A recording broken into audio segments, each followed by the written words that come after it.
Bienvenue chez moi.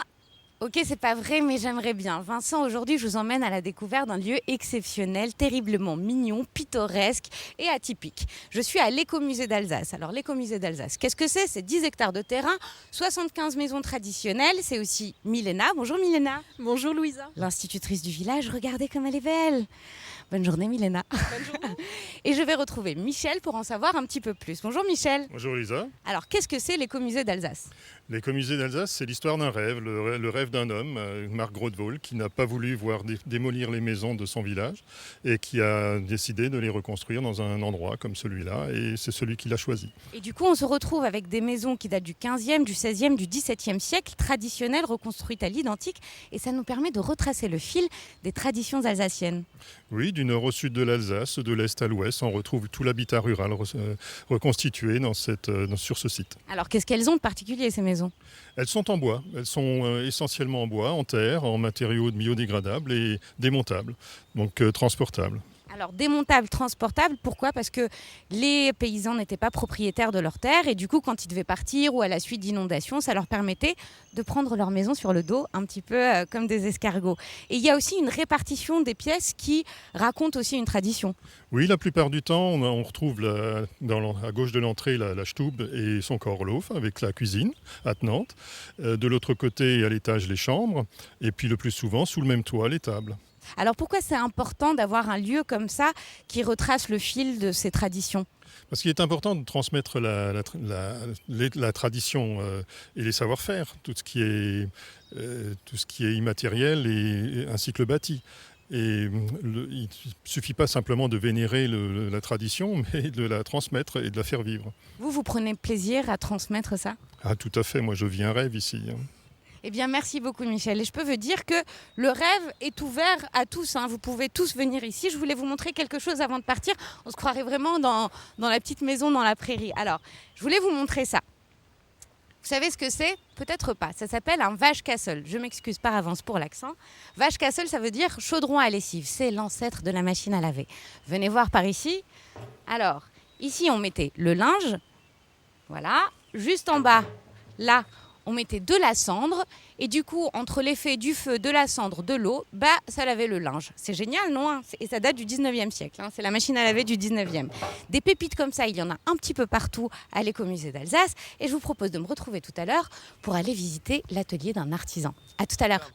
Oui Vincent, me voilà à présent au cœur du quartier des artisans. Parce qu'il faut savoir que dans un village alsacien traditionnel, chaque villageois exerçait une fonction de service public.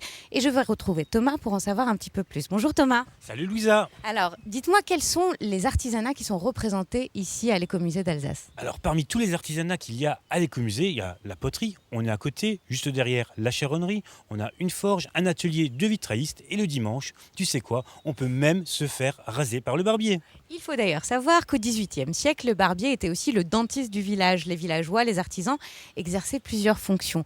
Alors, ces artisanats-là font aussi que ce musée est un musée vivant. Oui, tout à fait. Une des grandes caractéristiques de l'écomusée d'Alsace, c'est avant tout d'être un musée vivant. Et ce côté vivant, il repose notamment sur la présence de nos artisans. Tous les jours, les visiteurs peuvent aller à leur rencontre, découvrir leur savoir-faire et parfois même participer. Il y a aussi une collection d'objets incroyables. Tout à fait, on a près de 75 bâtiments à l'écomusée et à l'intérieur, près de 50 000 objets de collection qui sont exposés. Moi, j'ai envie de découvrir la maison du potier, je vous laisse. Merci beaucoup. Venez avec moi. Alors, nous allons voir Gilles. Bonjour Gilles. Gilles est potier depuis 40 ans. Il exerce ici à l'écomusée depuis 24 ans. C'est un passionné. Gilles, vous êtes en train de faire quoi? Je suis en train de faire les finitions d'un moule à Kouglof. Le traditionnel moule à Kouglof. Alors, quelles sont les particularités du moule à Kouglof? Alors, déjà, le moule à Kouglof est fabriqué avec une argile, l'argile de Suffenheim, qui est donc réfractaire. Ça veut dire quoi, une argile réfractaire?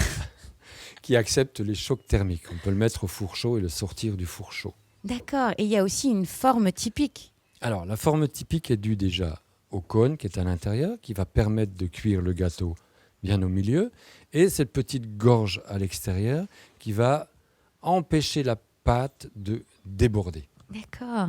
Alors Gilles, en discutant avec vous, on sent la passion, on sent l'amour de ce savoir-faire.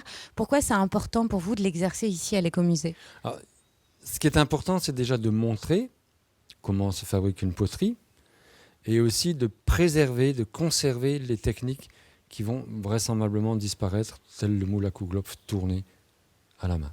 Et vous prenez plaisir à le faire ? Oui, tous les jours.